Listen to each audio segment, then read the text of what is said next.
துரோகத்தின் முத்தம். கெத்செமனே தோட்டத்தில் ஜெபம் பண்ணி முடிச்சோடனே ஆண்டவர் அவங்க சீஷர்கிட்ட சொல்றாரு, வாங்க மனுஷகுமாரன் பாவிகளினுடைய கையில் ஒப்பு கொடுக்குற நேரம் வந்து விட்டது அப்படின்னு சொல்லி அவங்க எல்லாரும் எழுந்து புறப்பட்டு போறாங்க.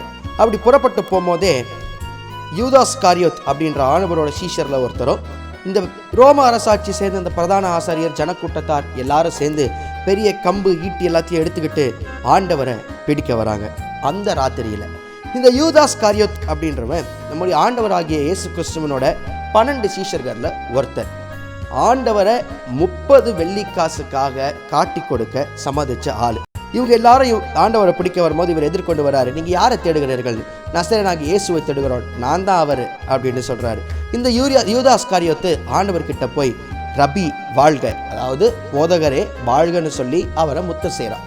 முத்தம் செஞ்சோடனே ஆண்டவர் ரொம்ப பொறுமையாக கேட்டார், சிநேகிதனே முத்தத்தினாலாயா மனுஷகுமாரனை காட்டி கொடுக்கிறாய் அப்படின்னு.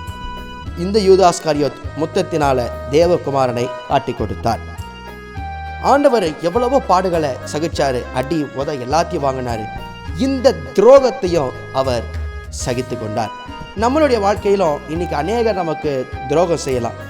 ஒரு மனுஷன் சொல்லுவாங்க, எதிரியை கூட மன்னிச்சிடலாம், ஆனால் துரோகியை மன்னிக்கவே முடியாது அப்படின்னு சொல்லி. ஆனால் ஆண்டவர் அதற்கும் மாதிரி காண்பித்தார். நமக்கு துரோகம் செய்தவர்களையும் நாம் மன்னிக்க வேண்டும். நாமும் யாருக்கும் துரோகம் செய்யாமல் இருக்க இந்த இதிலிருந்து நாம் கற்றுக்கொள்ள வேண்டும். அதனால் இன்னைக்கு நிறைய பேர் நமக்கு துரோகம் பண்ணியிருக்கலாம், நம்ம கூடயே இருப்பாங்க, நம்ம கூடயே இருந்திருக்கலாம், நமக்கு மிக நெருக்கமானவங்களாக இருந்திருக்கலாம். ஆனால் நம்மளால் தாங்கிக் கொள்ள முடியாத துரோகத்தை அவங்க செஞ்சுருக்கலாம். ஆனால் இன்னைக்கு அதை நம்ம எப்படி பார்க்குறோம்? திரும்ப பழிக்கு பழி வாங்க சிந்திக்கிறோமா, இல்லை அவங்களையும் மன்னிக்க தயாராக இருக்கிறோமா? சிந்தித்து பார்ப்போம்.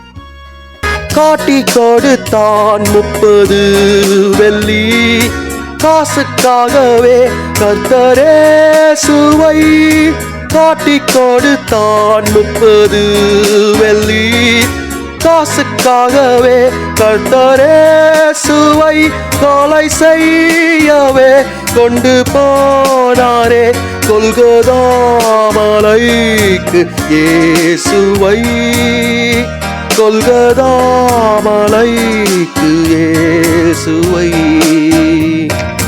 பாவிக்கு புகலிடவே சுரட்சகர் பாரிடல் பலியாக மாண்டாரே.